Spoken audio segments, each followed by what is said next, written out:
মধ্যপ্রাচ্যে যুদ্ধের উত্তেজনার মাঝেই কেঁপে উঠল ইরানের রাজনৈতিক মঞ্চ।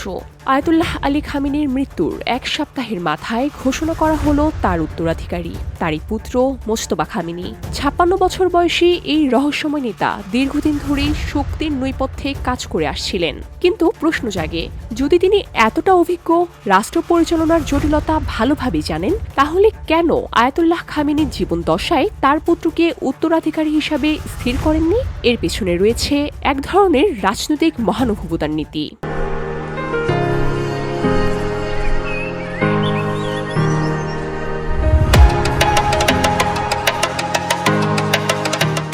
মোজতবা খামেনি কখনো প্রকাশ্যে রাজনৈতিক কোনো অনুষ্ঠানে চোখে পড়েননি।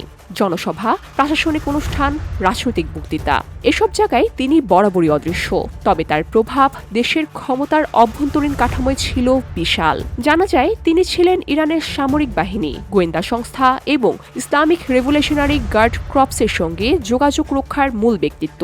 ১৯৮০-এর দশকে ইরাক যুদ্ধের সময় মোজতবা সামরিক ও রাজনৈতিক নেটওয়ার্ক গড়ে তোলেন আর নানান অভিজ্ঞতা অর্জন করেন। ফলে তিনি পরিচিত, গ্রহণযোগ্য এবং ক্ষমতার অভ্যন্তরীণ চক্রের শক্ত অবস্থানে ছিলেন। তবু আয়াতুল্লাহ আলী খামেনি জীবন দশায় কখনো নিজের পুত্রকে উত্তরাধিকারী হিসাবে বসাতে চাননি কেন? কারণ তিনি চেয়েছিলেন ইরানের সর্বোচ্চ ধর্মীয় নেতার আসন কখনো উত্তরাধিকার ভিত্তিক পারিবারিক ক্ষমতার খাতায় সীমাবদ্ধ না হয়ে যোগ্যতার ভিত্তিতে বরাদ্দ হোক। ১৯৮০ সালের ইসলামিক বিপ্লবের প্রতিশ্রুতি অনুযায়ী এই আসন কখনো রাজতন্ত্রের মতো এক পরিবার থেকে অন্য প্রজন্মের কাছে যাবে না। বিশ্লেষকরা মনে করেন এখানে ফুটে ওঠে খামেনির রাজনৈতিক এবং মহানুভবতা, ক্ষমতা নিজের পরিবারের হাতে বেঁধে না রেখে নীতিকে বড় করে দেখা। মোজতবা খামেনি প্রকাশ্যে অদৃশ্য, কিন্তু ভেতরে শক্তিশালী। কিন্তু প্রশ্ন থাকে, নতুন নেতৃত্ব কি সত্যি ইরানের অভ্যন্তরীণ ও আন্তর্জাতিক চাপে টিকে থাকতে পারবে? মধ্যপ্রাচ্যে উত্তেজনা বাড়ছে, শক্তির ভারসাম্য নাজুক।